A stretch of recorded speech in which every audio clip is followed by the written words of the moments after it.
Hi friends, मैं आप लोगों का इस चैनल के ऊपर स्वागत करता हूं। सो फ्रेंड्स, हमने पिछले वीडियो में जो इलेक्ट्रिकल एसी सर्किट जो हम पढ़ रहे थे, उसमें हम आर एल सर्किट और आरएमएस वैल्यू, एवरेज वैल्यू, इनके बारे में हमने पढ़ा था। ठीक है। R L circuit, series circuit के बारे में भी हमने पढ़ लिया था। अब हम पढ़ने वाले हैं कि पावर फैक्टर होता क्या है एक्चुअल में, उसको हम देखेंगे। ठीक है।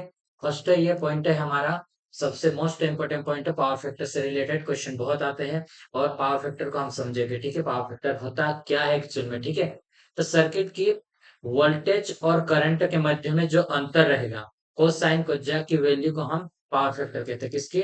कोसाइन वैल्यू का जो कोस फाई, इससे हम प्रदर्शित करते हैं पावर फैक्टर को। ठीक है। और जैसे ये एक वोल्टेज है हमारे पास, ये वोल्टेज रहेगा और ये हमारे पास करंट है। ठीक है। इसके बीच में जो कोण बन रहा है, ये वाला कोण, इसी को हम फाई कोण से हम प्रदर्शित करेंगे। तो इस कोण को हम अगर यहाँ रखते कोस फाई में रखेंगे तो ये हमारे पास पावर फैक्टर रहेगा। अब पावर फैक्टर कैसा, कितनी वैल्यू रहती, पावर फैक्टर का एंगल अगर हम देखते हैं, एंगल के ऊपर वो डिपेंड करेगा। और सबसे ज्यादा पावर फैक्टर वोल्ट वोल्ट जो लोड रहता है हमारा, उसके ऊपर डिपेंड करता है। ठीक है। तो पावर फैक्टर की मैक्सिमम वैल्यू 1 होती है और मिनिमम वैल्यू 0 रहेगी इसकी। ठीक है। तो ये अलग अलग कंडीशन में, जैसे कि एंगल अगर वोल्टेज और करंट के बीच में 0 है, तो ये हमारे पास रहेगी, क्या रहेगी, 1, जिसको हम यूनिटी बोलेंगे जी। ये केवल रेजिस्टेंस में रहते हैं। ठीक है। प्योर रेजिस्टेंस रहेगा, इसमें रहेगा यहाँ पे करंट, और ये आई और जो वोल्टेज है वो सेम डायरेक्शन में चलेगा, उसके बीच में कोई भी वोल्टेज में और करंट के बीच में कोई भी एंगल नहीं रहेगा। ठीक है। इसलिए वो 0 रहेगा। ठीक है। अब अगर एंगल हमारे पास कितना 30 होता है, 30 होगा तो 30 का मान, कोस 30 का मान कितना होता? ठीक है। साइन और जो कोस रहता है, कोस फाइव, जो और कोस 30 का मान कितना, अंडर रूट 3/2 रहेगा हमारे पास। ठीक है। और कोस 45 का मान 1/2 होगा। और इसका मान हो सकता है पॉइंट, इससे थोड़ा सा कम होगा इससे। ठीक है। इससे थोड़ा सा कम हो जाएगा, 0.86 रहेगा ये पावर फैक्टर। और 1/√2 का ये हमारे पास रहेगा 0.707 रहेगा हमारे पास। कितना? 0.707 रहेगा। और एंगल 60 होने पे, 1/2 होने पे, 1/2, कोस फाई का मान कितना रहेगा, कोस 60 का मान 1/2 रहेगा। और इसका मान कितना रहेगा, हाफ रहेगा। कितना? हाफ होगा ये। ठीक है। 0.5 हमारे पास हो जाएगा ये। अगर 90 डिग्री का अगर एंगल बनता है दोनों के बीच में, जैसे ये वोल्टेज है और ये करंट है, वोल्टेज जैसे ये आगे मैंने दिखाया और करंट है ये पीछे, और यहाँ पे 90 डिग्री बन रहा है, तो ये किस कंडीशन में, इंडक्टेंस की कंडीशन में रहता है। वोल्टेज आगे रहता है और करंट 90 डिग्री पीछे रहेगा। तो करंट पीछे है तो उसको हम लेगिंग बोलेंगे। ठीक है। पावर फैक्टर जैसे कोण का मान बढ़ रहा है, यहाँ पे आप, इससे आपको समझ में आ रहा है जैसे जैसे कोण का मान बढ़ते जा रहा है, ये हमारा पावर फैक्टर कैसा घटते जा रहा है। ठीक है। पावर फैक्टर का, कोण का मान बढ़ने से हमारा पावर फैक्टर क्या होगा, कम हो जाएगा। अब मैं आपको बोलूंगा इम्पीडेंस ट्रेंगल क्या होता है, उसके बारे में समझाऊंगा। इम्पीडेंस ट्रेंगल के बारे में, अगर हम जैसे ये ट्रेंगल बना है, ठीक है, इसमें अगर हम इम्पीडेंस को देखते हैं, तो आर तो हमारा बेस है। ठीक है। और एक्सएल हो सकता है, एक्स एल या फिर एक्स सी भी हो सकता है यहाँ पे। ठीक है। और इसका दोनों का हम निकालेंगे रिजल्टेंट। तो इसका पाइथागोरस प्रमेय के अकॉर्डिंग हम इसको निकालते हैं। तो के निकालने के लिए क्या रहेगा, लंब का स्क्वायर प्लस आधार का स्क्वायर और ये कर्ण का स्क्वायर, दोनों करते पाइथागोरस प्रमेय रहती। अगर के ऊपर अगर हम हटा लेते हैं स्क्वायर को, तो वो हमारे पास इधर क्या बन जाएगा, ये हमारे पास के स्क्वायर अंडर रूट में हो जाएगा, लंब का स्क्वायर प्लस ए का स्क्वायर रहेगा। तो ये इस प्रकार से हमारे पास आ जाएगा। ठीक है। इसका मान कर्ण क्या है, कर्ण बराबर ये हमारे पास जेड है।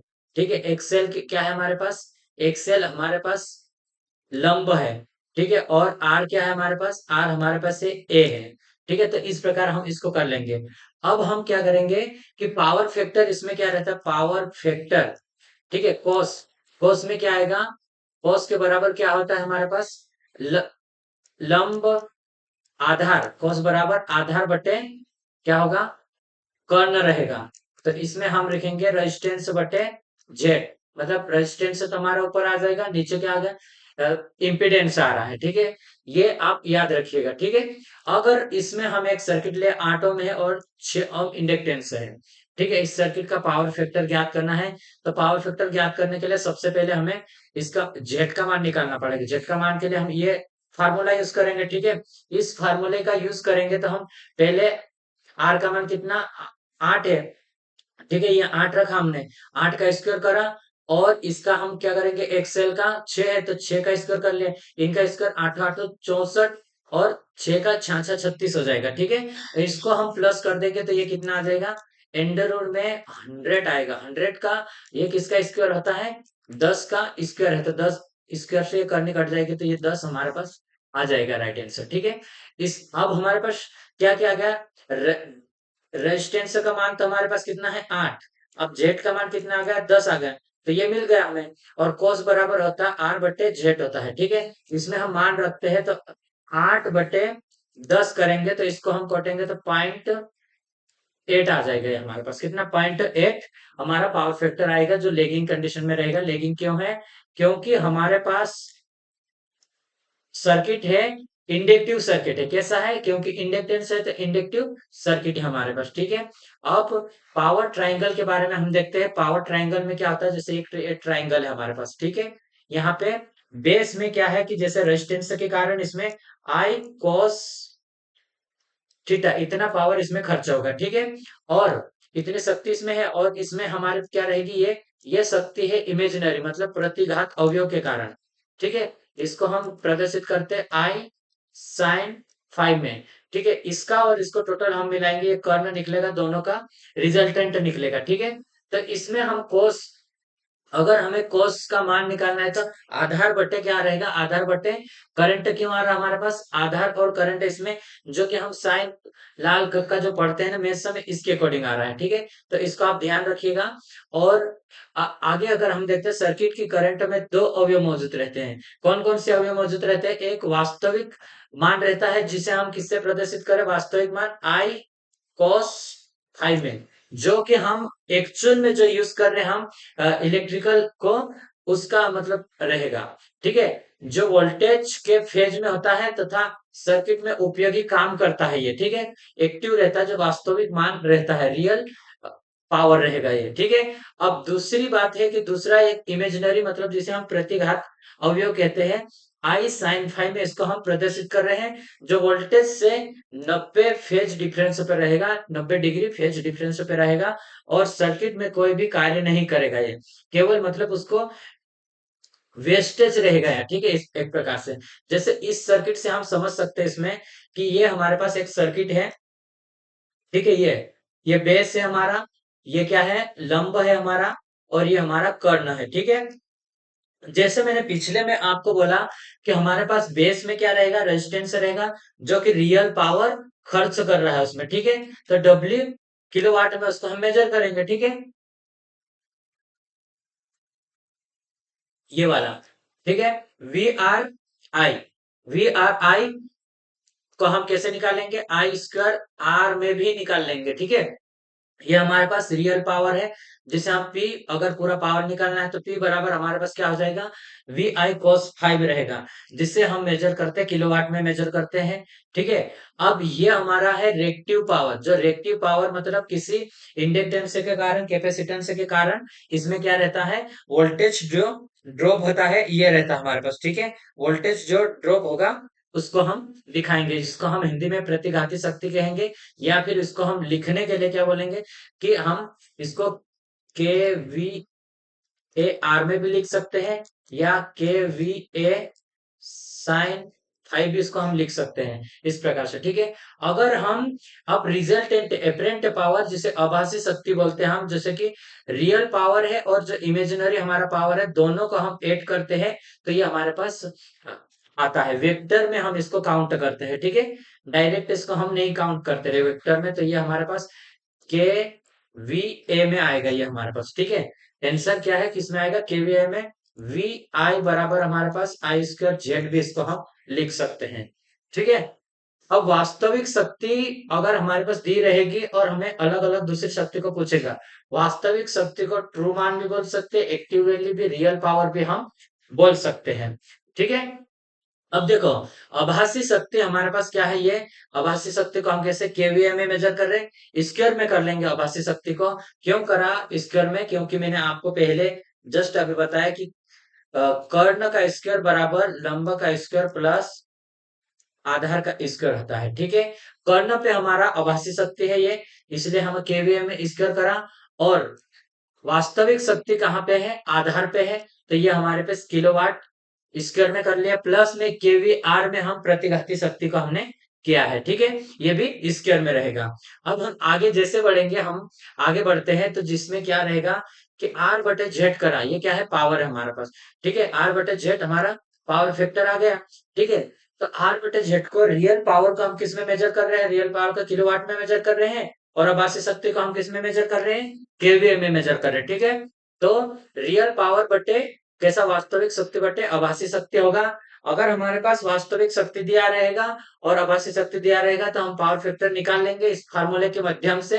अगर हमारे पास पावर फैक्टर दिया है, आभासी शक्ति या किसी एक वास्तविक शक्ति को दिया रहेगा, तो भी हम दूसरी शक्ति को निकाल सकते हैं इसके द्वारा। ठीक है, तो ये भी आप याद रखिए। अब वास्तविक शक्ति एक्चुअल में होती क्या, मैं आपको यहाँ पे बताता हूँ।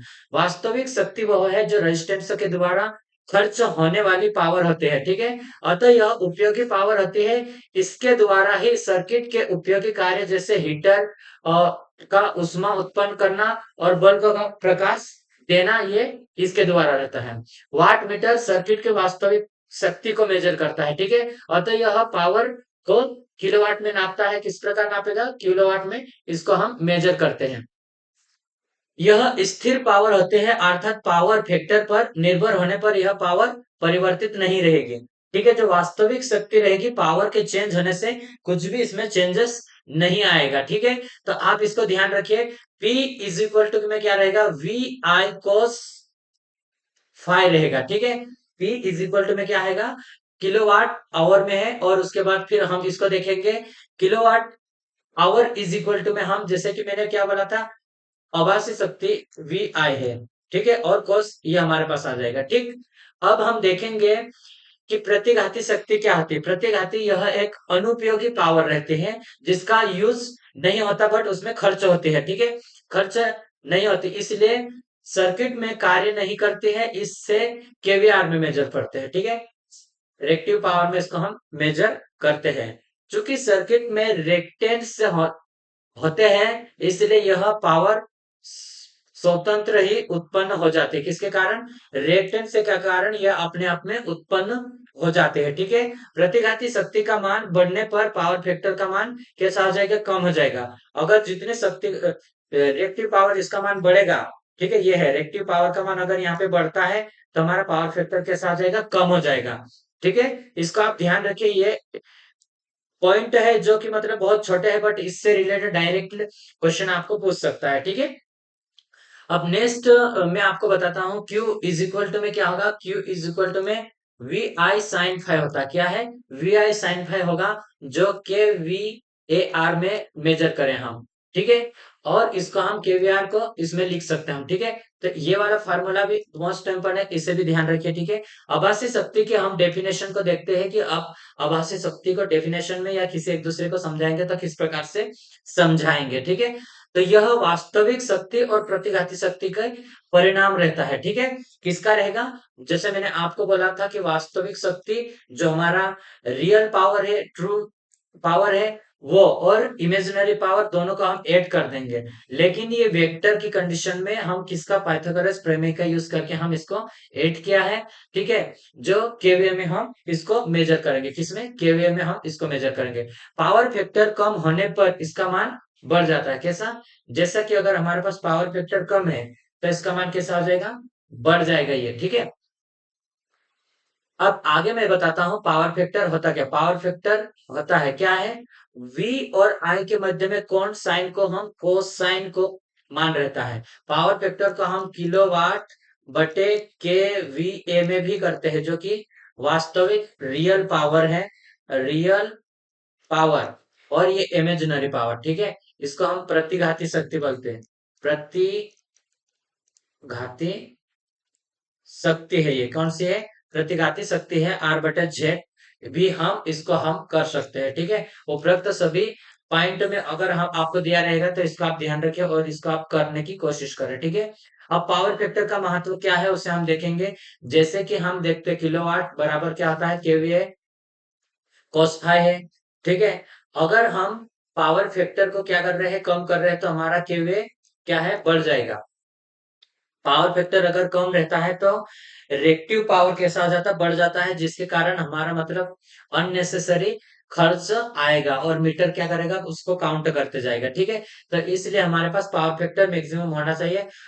आदर्श कंडीशन में इसका मान कितना होना चाहिए, आदर्श में इसका मान होना चाहिए 1 यूनिटी होना चाहिए। ठीक है, पावर फैक्टर का मान यूनिटी होना चाहिए। ठीक है, अब उपरोक्त सूत्र के अनुसार पावर फैक्टर को कम होने पर ट्रांसफार्मर, अल्टरनेटर, सर्किट ब्रेकर, ये मतलब उसका केवी रेटिंग बढ़ जाता है, इससे उसकी कीमत भी बढ़ जाएगी। इसलिए हमें पावर फैक्टर अधिक होना चाहिए। ठीक है, मैंने जैसे इस सूत्र के अकॉर्डिंग अगर हम देखते हैं, केवी इज इक्वल टू किलोवाट बराबर पावर फैक्टर। ठीक है, क्या है, के वी ए बराबर किलोवाट आवर और ये cos फाई है। ठीक है, इसको हम देखते हैं तो पावर फैक्टर हमारा कम है तो केवी रेटिंग बढ़ जाएगी, जिस कारण से हमारा ट्रांसफार्मर हो गया, अल्टरनेटर हो गया, सर्किट ब्रेकर हो गया, इनकी रेटिंग भी बढ़ जाएगी। और इसकी रेटिंग बढ़ने से क्या होगा कि वो महंगे आएंगे, उसके कास्ट बढ़ जाएगी, जो कि हमारे खर्च ज्यादा होगा। इस कारण से हमारा पावर फैक्टर यूनिटी होने से कम उसकी रेटिंग रहती है। ठीक है, पावर फैक्टर कम होने पर लाइन करंट भी कैसा हो जाएगा, बढ़ जाएगा, जिसके कारण हमारा लाइन का पावर आई स्क्वायर आर भी हमारा बढ़ जाएगा। ठीक है, जिससे ट्रांसमिशन लाइन की दक्षता क्या हो जाएगी, कम हो जाएगी। और लाइन में वोल्टेज ड्रॉप कैसा होगा, उसके कारण करंट ज्यादा बहेगा तो हमारा वोल्टेज ड्रॉप बढ़ जाएगा। जैसे कि वोल्टेज ड्रॉप बराबर क्या होता है, आई आर होता है, जो वोल्टेज ड्रॉप हमारा बढ़ जाएगा। ट्रांसमिशन लाइन के कंडक्टर का साइज बढ़ाना पड़ेगा इसके कारण। जैसे करंट अगर हमारी बढ़ रही है तो उसका ट्रांसमिशन लाइन का कंडक्टेंस के साथ जो वायर रहती है उसकी मोटाई को बढ़ाना पड़ती है, जिससे कीमत बढ़ेगी तो और भी वो कास्ट हो जाएगी। अगर वो हमारी बिजली अधिक कास्ट में होगी तो हमें भी अधिक, हर यूनिट के पेमेंट अधिक करना पड़ेगा। ठीक है, इसलिए कम से कम होना चाहिए। पावर फैक्टर निम्न कारणों से खराब हो सकता है। किस किस कारण से पावर फैक्टर खराब होता है इसे हम देखते हैं। जैसे कि थ्री फेज इंडक्टेंस मोटर के कारण, किसके कारण, थ्री फेज इंडक्टेंस मोटर के कारण रहेगा। ठीक है,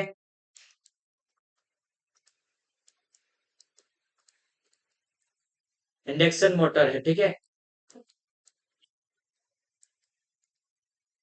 इंडक्शन मोटर ये क्या है, मीठा है थोड़ा बहुत।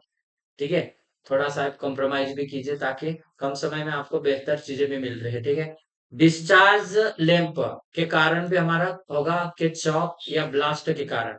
इंडक्शन इंडक्शन के कारण भी रहेगा हमारे पास। ठीक है, और जी एल एस या इनकंडेंसेंट लैंप के कारण भी रहेगा, पावर फैक्टर ओनली यूनिटी रहेगा।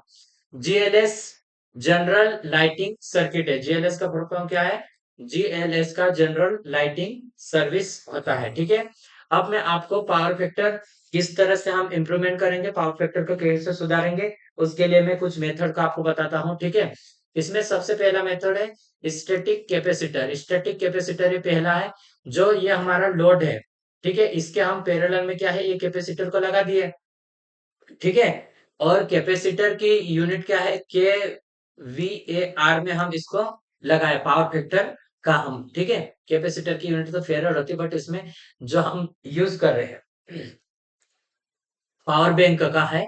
ठीक है, अब पावर फैक्टर सुधारने के लिए कैपेसिटर को लोड के पास में पैरेलल में जोड़ते हैं। ठीक है, किसके पास में, लोड के पास में हम पैरेलल में जोड़ रहे हैं। कैपेसिटर की रेटिंग कैसा हम मेजर कर रहे हैं, केवी आर में जिसकी रेटिंग है, लेकिन उसकी यूनिट क्या रहती है, फेरड रहती है। ठीक है, इस विधि का यूज फैक्ट्री में करते हैं या सब स्टेशन पे करते हैं। ठीक है, कहाँ पे कर रहे हैं हम, फैक्ट्री में करेंगे या फिर सब स्टेशन में। नेक्स्ट मेथड ये है कि फेज एडवांसर। क्या है फेज एडवांसर, जो कि फेज एडवांसर का यूज केवल थ्री फेज इंडक्शन मोटर के पावर फैक्टर को सुधारने के लिए कर सकते हैं। किसके लिए करेंगे हम? फेज एडवांसर का यूज केवल थ्री फेज इंडक्शन मोटर के पावर फैक्टर को सुधारने के लिए कर सकते हैं।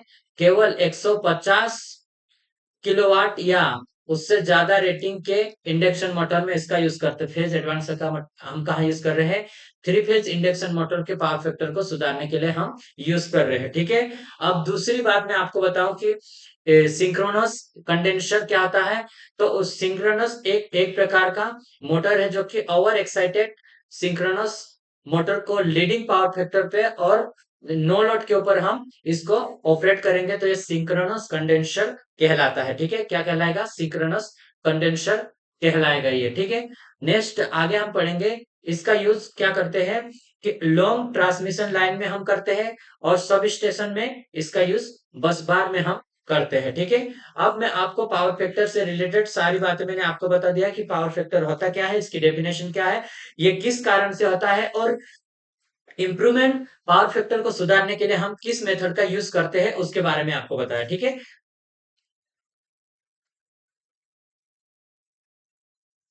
अब मैं आपको पढ़ाऊंगा कि इसमें क्या रहेगा। आरसी सीरीज सर्किट क्या होता है इसको मैं आपको बताता हूं। जैसे मैं आरएल पहले पिछले वीडियो में पढ़ा दिया था।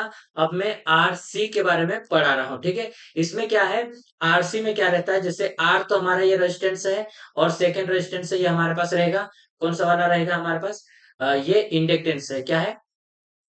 सेकेंड वाला हमारे पास एक इंडक्टेंस है ये। ठीक है, ये वाला। तो इसका आप देख सकते हैं। ठीक है। तो इसमें रेजिस्टेंस कौन सा रहेगा? इसमें मैं आपको बता दूं कि जैसे कि इसमें अगर रेजिस्टेंस की बात करें तो ये वी आर, इसमें जो वोल्टेज ड्रॉप हो रहा है वी आर, और इसमें क्या रहेगा हमारे पास? वी सी हमारे पास है। ठीक है। अब हम टोटल वोल्टेज तो हम यहां से देंगे ये वाला। ठीक है। और ये हमारे पास क्या रहेगा? करंट जाएगी हमारे पास टोटल। यहाँ पे जो वोल्टेज वी आर निकालने के लिए मैंने आपको यहाँ वी आर निकालने के लिए क्या करेंगे, करंट तो हमारी सीरीज में सेम रहेगी और रेजिस्टेंस रहेगा। ठीक है। वी सी निकालना रहेगा तो आई एक्स सी रहेगा ये हमारे पास। ठीक है। तो इसके द्वारा हम वोल्टेज निकाल लेंगे और टोटल वोल्टेज अगर हमें पूछेगा तो वी आर प्लस वी सी करेंगे हम, तो ये मिल जाएगा हमारे पास। ठीक है। दोनों को ऐड करना है हमें, तो ये हमारे पास रहेगा। ठीक है। इम्पीडेंस से पहले, सबसे पहले हमें इम्पीडेंस निकालना रहेगा करंट निकालने के लिए। ठीक है। तो हम इम्पीडेंस निकालने के लिए मैंने जैसे बोला था जेड बराबर क्या आता है, अंडर रूट में होगा आर का स्क्वायर प्लस एक्स सी का स्क्वायर रहेगा। ठीक है, ये हमारे पास रहेगा। और अगर मैं आपको बताऊं कि जैसे हमारे पास ये करंट, यहाँ पे वोल्टेज बेसिक हमने माना। ठीक है। वोल्टेज, और ये हमारे पास ये वोल्टेज आ रही। ठीक है। और ये किसके कारण वोल्टेज आ रही? वीसी के कारण हमारी यहाँ पे वोल्टेज आ रही जो माइनस में रहेगी। ठीक है। क्यों माइनस में रहेगी? यहाँ पे करंट हमारी सेम चलेगी, करंट सेम डायरेक्शन में है। जैसे आई मान लिया हम तो आई रहेगा इसमें भी। ठीक है। रेजिस्टेंस भी वही चलेगी और इसमें भी। और वोल्टेज क्या है हमारे पास? वोल्टेज अलग अलग जाएगी। ठीक है। दोनों में डिवाइड हो रही है। रेजिस्टेंस में वी आर हमारी वोल्टेज हो रही है और ये कैपेसिटर में रह रही माइनस में। ठीक है। दोनों का हम मेजर करेंगे तो क्या है, फेजर में मेजर होगी है। ठीक है। किसमें होगी? फेजर में मेजर होगी। तो ये हमारे पास रहेगा। अब पावर फैक्टर कैसा रहता है? पावर फैक्टर एंगल का मान कितना रहता है यहाँ पे कि 0 से अधिक रहेगा और 90 से कम रहेगा। तो ये आपको ध्यान रखना, 0 से अधिक 90 से कम रहेगा। लेकिन पावर फैक्टर कैसा रहेगा? यह यूनिटी नहीं होगा, लेकिन 1 से कम रहेगा, 0 से अधिक रहेगा। इसको भी आप ध्यान रखिए। ठीक है। ये दोनों पॉइंट मोस्ट इंपोर्टेंट है, इसको आपको ध्यान रखना ही है। ठीक है। अब अगर हमारे पास एंगल नहीं दिया रहेगा तो एंगल निकालने के लिए वी सी बटे वी आर करते हैं हम। ठीक है। वी सी बटे वी आर करेंगे, इसका मान रखेंगे तो ये माइनस का आएगा ये, तब करंट से करंट का कट जाएगी। तो ये क्या हो जाएगा हमारे पास? एक्स सी बटे आर हो जाएगा। ठीक है। एक्स सी बटे आर क्या निकालेंगे हम?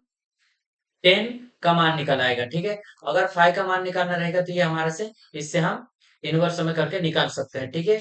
अब यहाँ पे मैं आपको बताता हूँ कि पावर किस तरह से हम निकालेंगे इस सर्किट में। ठीक है। आरसी सर्किट में पावर कैसे निकालेंगे? तो पावर निकालने के लिए हम क्या करेंगे? वी आई कोस फाइव होगा। ठीक है। क्या रहेगा? वी आई कोस फाइव वाट में रहेगा और ये हमारे पास हो जाएगा स्क्वायर में रहेगा, ठीक है। और ये v इज इक्वल टू में आई रहता है, इसको हम इधर ले आएंगे तो v बटे क्या हो सकता, v बटे आई भी हो सकता है, जो रेजिस्टेंस z के बराबर रहेगा, ठीक है। z के बराबर भी हो सकता है ये हमारे पास। और z का मान किसके ऊपर डिपेंड कर रहा है, ये पूरा हम इससे आप निकाल लेना, ठीक है। आगे मैं आरसी सर्किट के बारे में बात करता हूं, तो इसमें करंट कैसी सेम चलेगी, सेम डायरेक्शन में, और मतलब उसकी वैल्यू चेंज नहीं, अलग अलग नहीं बटेगी। लेकिन हमारी आर और सी के बीच में वोल्टेज क्या है, अलग अलग बटेगी, जितने हम सप्लाई देंगे उसमें आधे आधे बढ़ जाएगी, ठीक है। इस सर्किट का पावर फैक्टर एंगल 0 से ज्यादा रहेगा लेकिन 90 से कम रहेगा। और इसका पावर मैंने आपको बोला था 0 से इसका पावर फैक्टर कितना रहेगा, 0 से अधिक रहेगा लेकिन 1 से कम रहेगा, ठीक है। अब इससे रिलेटेड एक मैं न्यूमेरिकल आपको करके बताऊंगा, जो कि ठीक है इसमें दिया है, देखो। न्यूमेरिकल में आपको बताता हूं कि जैसे रेजिस्टेंस हमारे पास 8 ओम है और 6 हमारा एक्सएल ये रेजिस्टेंस है, ठीक है, एक्स सी का है, ठीक है। और 200 वोल्टेज हम सप्लाई दिए है, सर्किट का पावर हमें ज्ञात करना है, ठीक है। सॉरी, क्या ज्ञात करना है हमें, पावर ज्ञात करना है। पावर ज्ञात करने के लिए हम क्या करेंगे, P बराबर क्या निकालना है, P बराबर वी आई निकालना है। इसके लिए हमें वोल्टेज तो है लेकिन करंट तो हमें निकालना पड़ेगा।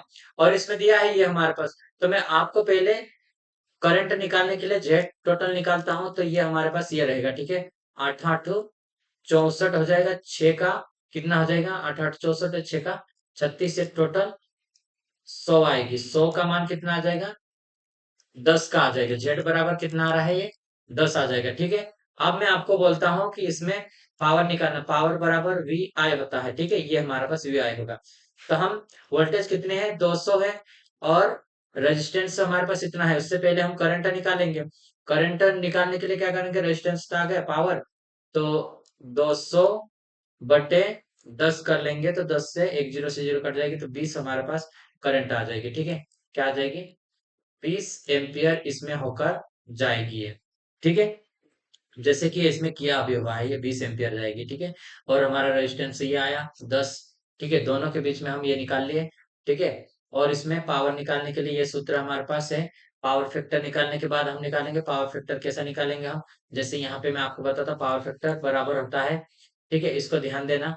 पावर फैक्टर बराबर आर बटे जेड होता है। तो आर का मान मैंने आपको यहाँ पे बताता, आर का मान कितना है हमारे पास, 8 है, बटे में 10 जेड का मान आ जाएगा, तो 0.8 हमारे पास पावर फैक्टर आ रहा है, ठीक है। तो इसमें हम मान रखेंगे पावर फैक्टर ये है, और इसमें हम पूरा मान रखे 200 गुणित 20 गुणित 0.8।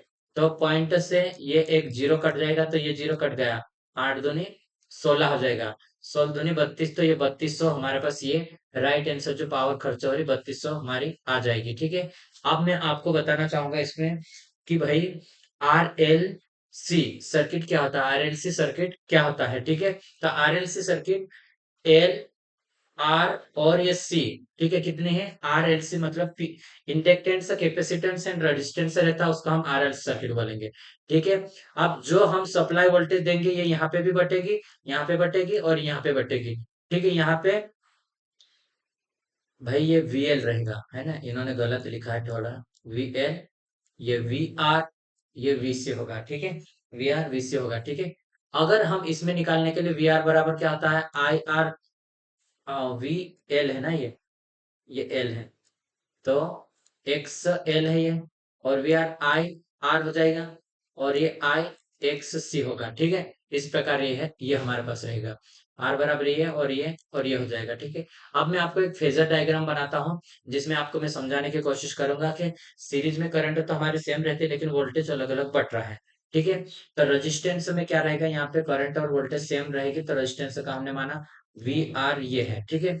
अब हम क्या करें, वोल्टेज एल, वी एल क्या रहेगा, वी एल हमारे पास कैसा चलेगा, आगे चलेगा, इसमें 90 डिग्री इससे आगे चल रहा है, तो ये वाले 90 डिग्री से ये आगे हमारा वीएल चल रहा है, ठीक है। और हमारा वीसी, इसमें क्या रहता है, करंट आगे रहता है, ठीक है, और वोल्टेज का पीछे रहता है, तो ये माइनस में वी सी चल रहा है ये, ठीक है। तो दोनों के बीच में ये 90 चल रहा है, ये 90 चल रहा है, ठीक है। तो अगर हमें निकालना रहेगा, किसी कंडीशन में क्या रहेगा कि एक्सएल बड़ा रहेगा, ठीक है, किसी कंडीशन में एक्स सी बड़ा रहेगा, एक्सएल इसमें बड़ा है, तो ये क्या रहेगा, एक्सएल तो वी एल माइनस वीसी करेंगे तो ये हमारे पास आंसर आएगा। ठीक है, अगर किसी कंडीशन में एक्स सी बड़ा रहता है एक्स एल से, तो हम क्या करेंगे, V C minus V L करेंगे, यहाँ पे आएगा। ठीक है, इस कंडीशन में। तो ये अलग अलग हमारे पास एक ये कंडीशन रहेगी, ये जिससे हम आ रहे सर्वांश मतलब यही रहेगा। ठीक है, ये आप निकालोगे टोटल रेजिस्टेंस से निकालने के लिए, ये हमारे पास है। उसके बाद हम अगर हम निकालते हैं वी, तो बराबर आई और जेड, और जेड का मान हम इससे निकाल सकते हैं। जेड का मान कैसे रहेगा, जिससे मैं जेड बराबर ऐसे यहाँ पे बताता हूँ आपको, आर का स्क्वायर प्लस अंडर रूट में एक्स सी माइनस या प्लस हो सकता है, जो सर्वांश है उनसे हम प्रदर्शित करेंगे, एक्स एल रहेगी, एक्स सी है और ये। ठीक है, इसका स्क्वायर रहेगा, इसका स्क्वायर इसमें आएगा। ठीक है, अगर एवरेज पावर पूछता है हमें पावर, तो पी बराबर क्या रहेगा, वी आई कॉस फाई रहेगा। ठीक है, ये हमारे पास रहेगा। अब मैं कुछ थ्योरी पॉइंट आपको बताता हूँ, जैसे मैं इसी में एक्सप्लेन किया वही पॉइंट इसमें भी रहेगा। ठीक है, आरएल सर्किट में, सीरीज सर्किट में यदि एक्सएल बड़ा रहता है एक्ससी से, तो हम क्या कर रहे हैं, वीएल बड़ा रहेगा इसमें। ठीक है, वीएल वीसी एक्ससी से बड़ा रहेगा, वीसी से बड़ा रहेगा। ठीक है, इंडक्टिव सर्किट कहलाएगा, और जो लेगिंग पावर फैक्टर के ऊपर काम करेगा, किस कंडीशन में, जब हमारे पास इंडक्टेंस बड़ा रहेगा तो। ठीक है, यदि हमारे पास एक्स सी, एक्स सी बड़ा है एक्स एल से, तो उस कंडीशन में क्या रहेगा, वी सी अधिक रहेगा वीएल से, तो वो सर्किट कैपेसिटिव सर्किट कहेगा, और उसका पावर फैक्टर कैसा रहेगा, लीडिंग पावर फैक्टर रहेगा। किस तरह से रहेगा, लीडिंग पावर फैक्टर रहेगा। ठीक है, अब इस सर्किट में सप्लाई वोल्टेज को हमें ज्ञात करना है। ठीक है, ये सप्लाई वोल्टेज हमें निकालना है, ये वाले। ठीक है, और यहाँ पे वोल्टेज दिया इतना जा रहे हैं, यहाँ पे रेजिस्टेंस में 40 है, और यहाँ पे कितना है 80, और यहाँ पे 50 है। ठीक है, तो हमें रेजिस्टेंस के कारण इसको हम निकालेंगे। ठीक है, V R square V L minus plus सर्वांग सम ये है हमारे पास। ठीक है, इसको हम रखा, पहले कितना है, जो रेजिस्टेंस कितना है, 40 है, 40 को हमने स्क्वायर में रख लिया, तो 40 का ये रहेगा। ठीक है, 40 का स्क्वायर हमने ये कर लिया, और ये कोष्टक में हमारे पास रहेगा 80 माइनस 50 रहेगा। ठीक है, 80 माइनस 50 कितना होगा, तो ये हमारे पास हो जाएगा 30। ठीक है, 30 का स्क्वायर करके हम यहाँ पे रखेंगे, 30 का स्क्वायर कितना होगा, 30 का स्क्वायर 900 हो जाएगा, और 40 का स्क्वायर 1600 होगा। 1600 और 900 कितना होता है, 0 0 और 5 और 2 हासिल, एक हासिल, तो ये 25, 2500 होगा। 2500 किसकी है, 50 की, तो ये 50 आ जाएगा हमारे पास। ठीक है, कितना है, 50 हमारे पास राइट आंसर रहेगा। इसी प्रकार हम सर्किट का इम्पीडेंस ज्ञात करने के लिए बोलता है, तो यहाँ पे दूसरा क्वेश्चन है, 6 ओम का रेजिस्टेंस है, 12 इंडक्टिव रिएक्टेंस है, और कैपेसिटिव रिएक्टेंस 20 है। तो मैंने आपको बोला था, इसको मैं निकालता हूँ आपको। ठीक है, जेड निकालने के लिए क्या बोला था, कि आर का स्क्वायर प्लस करेंगे हम, और एक्स सी माइनस प्लस रहेगा, जो सर्वांश में जो भी बड़ा है उसमें से हम माइनस प्लस कर सकते हैं, और स्क्वायर करेंगे। ठीक है, हमारे पास क्या है, आर का स्क्वायर करेंगे कितना, 6 ये 6 का स्क्वायर कर लेता हूँ मैं सीधा। ठीक है, 6 का स्क्वायर करा, माइनस इसमें क्या है, 12 है, और ये 20 है, तो 20 में एक्स सी में से माइनस करेंगे हम, जैसे कि 20 माइनस 12 करेंगे तो कितना आ जाएगा, ये हमारे पास 8 आ जाएगा, 8 का स्क्वायर हो जाएगा। तो छा यहाँ पे बताता हूँ, छा 36 प्लस 8 8 64 बराबर कितना होगा, 100 होगा। अगर हम यहाँ पे लिखते हैं 100, तो ये किसके बराबर आएगा, ये 10 के बराबर आ जाएगा हमारे पास, कितना, 10 आ रहा होगा। तो ये वाला राइट आंसर 10 है, ये ऑलरेडी यहाँ पर भी है। ठीक है, मैंने समझाने के लिए आपको पूरा बताया। ठीक है, तो ये मैं आपको बता दिया है यहाँ तक, और नेक्स्ट वीडियो में हम देखेंगे सी आरएलसी सीरीज सर्किट रेजोनेंस की कंडीशन में देखेंगे। ठीक है, तो ये अगला वीडियो में बनाऊंगा, ताकि ज्यादा बड़े वीडियो नहीं बनाता, छोटे छोटे वीडियो बना के अपलोड करता। आपकी छोटे छोटे समय में, जैसे आप खाना खा रहे हो उस टाइम पे आप चालू करके रख रहे हो, उसको सुनो, आप देखते जाओ उसको, तो पूरा रिवीजन हो जाएगा आपका, रिवीजन पर्पज के लिए। और वैकेंसियां, बहुत सारी वैकेंसियां है, ऐसा नहीं कि इलेक्ट्रिकल में वैकेंसी नहीं, वैकेंसियां हमेशा रहेगी, जब तक हमारा जीवन चल रहा है तब तक इलेक्ट्रिकल में वैकेंसी आएगी, और कभी बंद नहीं होगी। अभी नई वैकेंसी आज ही आई है, जो असिस्टेंट इंजीनियर की इलेक्ट्रिकल बोर्ड में, जो मध्य प्रदेश से रिलेटेड आने वाली है और एसएससी जेई की आने वाली है, आरआरबी जेई का सेकंड पेपर आने वाला है, 2025 का कैलेंडर जारी हो चुका है।